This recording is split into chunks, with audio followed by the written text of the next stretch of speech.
Hey there, quick video today on balance, some functional balance. As we get a little bit older, our muscles don't fire quite the way that they used to. Our equilibrium gets thrown off a little bit. Our inner ear is shifts, and we have to kind of meet our bodies where they are, right? So instead of trying to do the things that we used to be able to do, let's accentuate the capabilities that we currently have and ideally keep us from injury moving forward.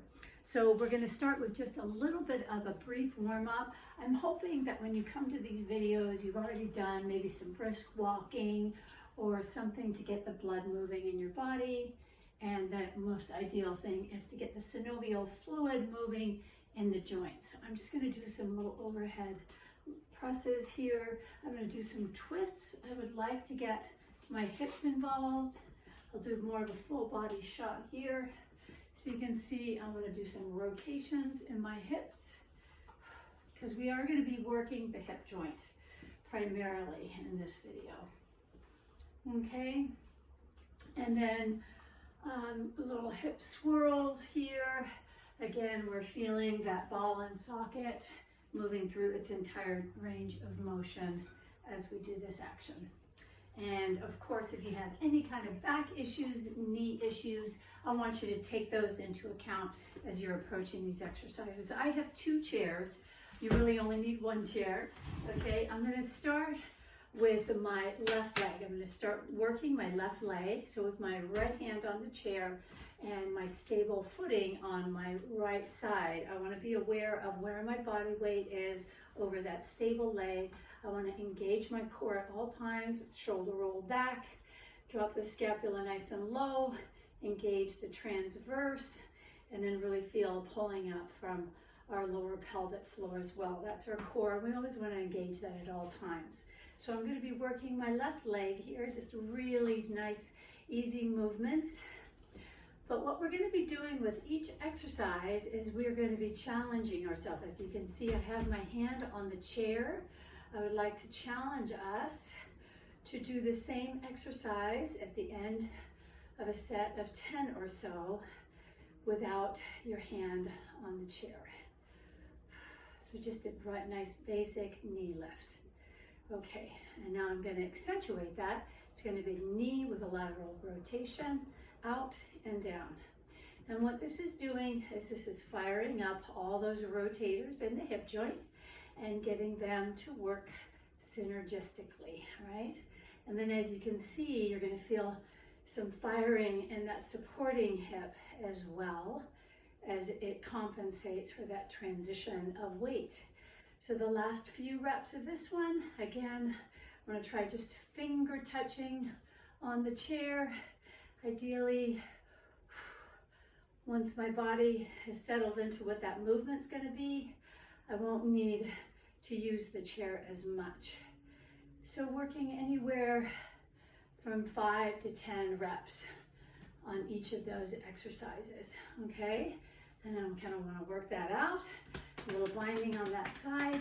We're going to switch to the other side, kind of even things out, okay? So I've got two chairs for you. You just turn around. So my left leg is stabilizing. I'm working my right leg with some basic knee raises.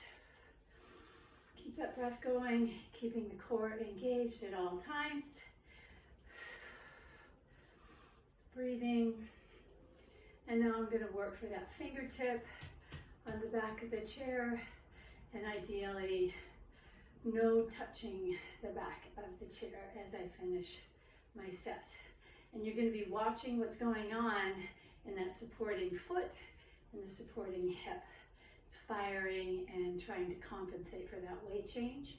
Next set is with that outward rotation and down. So lift, outward rotate, and down again, firing all those rotator muscles, getting them to work together for that change in weight. So try to do maybe the last 2 or 3 of these with just the fingertips on the chair, possibly even no hands at all. Woo! Okay, Nice. We're going to end that with a toe heel stance. So I've got fingertips on either one of the chairs. I've got my right heel right in front of my left foot, if you can see this. And I'm lining my stance up in a straight line. So it's like I'm standing on a balance beam. And I want to just stay there for 10 seconds. 2, 3, 4, 5, 6, 7, 8, 9, 10. Again, we are working towards no touching of the chair. We want to find that balance. Okay, we are walking on that balance beam. Right now I have my left foot in front of my right toe heel position. And I'm going to count 1, 2, 3, 4, 5, 6, 7, 8, 9, 10. Okay, and again, this is kind of pulling those hips back together after those rotational exercises. Next thing I'm going to do are a little bit of a challenge for my calves. I'm going to grab a towel, I'm going to roll it up, I'm going to squeeze it between my thighs, and I'm just going to do some basic calf raises here. And then what we want to work towards on the calf raises is sustaining that top position. So you go on your tippy toes, stay up as long as you can. So I'm rising up, staying up as tall as I can, as long as I can at the top. Don't forget about your core. And you'll find after the first few reps, your body gets used to what you're doing, right?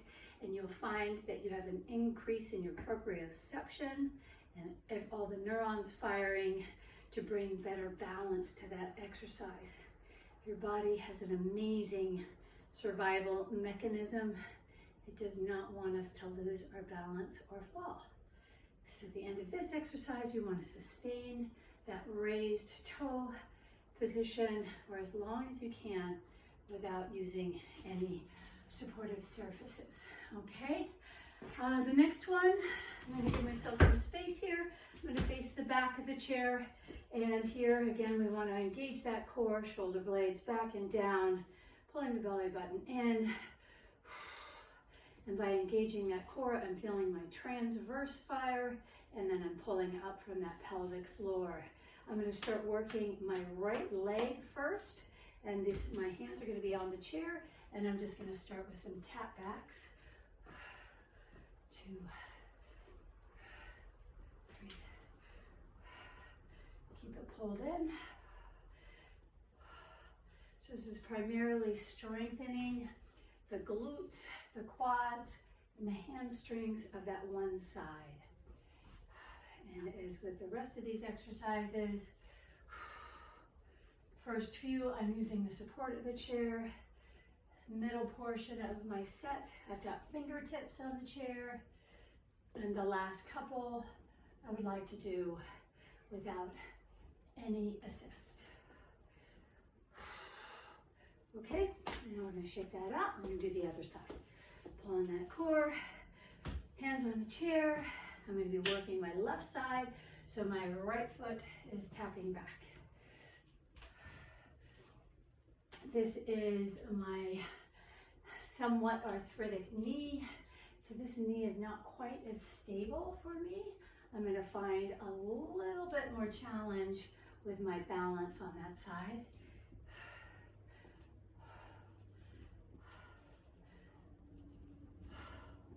And this one you might find your rate of perceived exertion is increasing because we are engaging those larger muscle groups at the glute, the hamstrings, and the quads. So I'm needing a little bit more balance assist on this side because, again,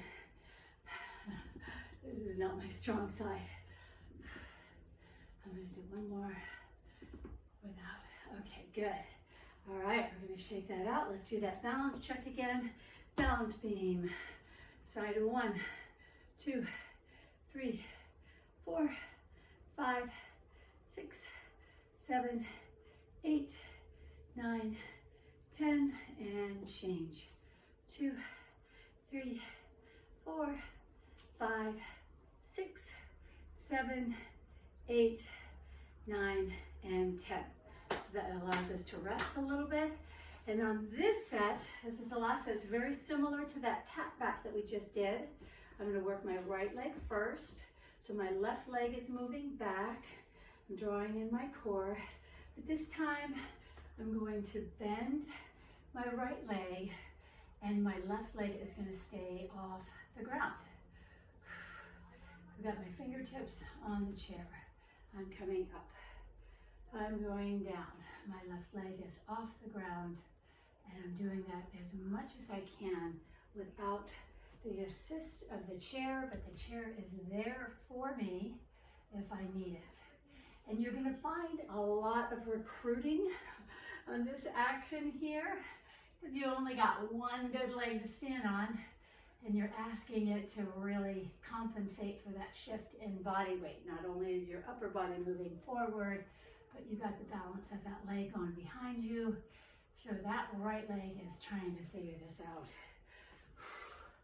Excellent exercise. You can also do twists. You can add twists here.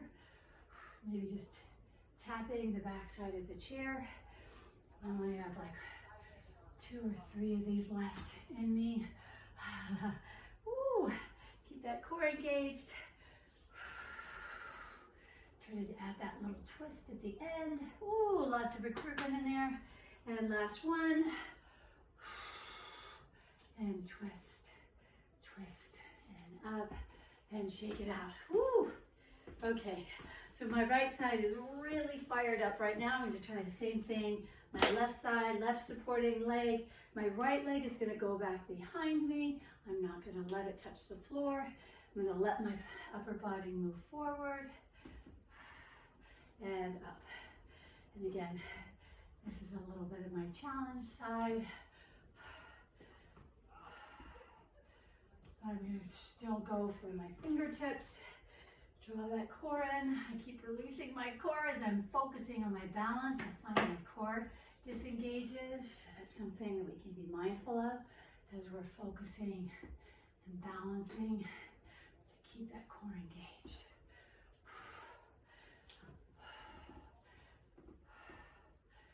Breath. Try to keep pace with your breathing.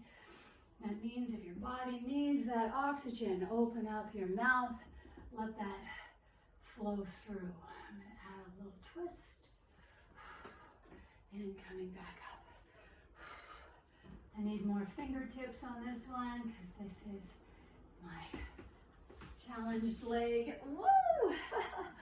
And this is going to be my last one. All my recruitment is recruited out. Okay, I'm going to shake that out. And if you have anything left, now that everything's nice and warm, just one set of 10 deep squats, both feet on the ground. And again, I have issues with my left knee and my range of motion. So the moment I noticed that my knee was starting to stiffen up on me, I shifted my diet to a diet that's very low in inflammatory foods.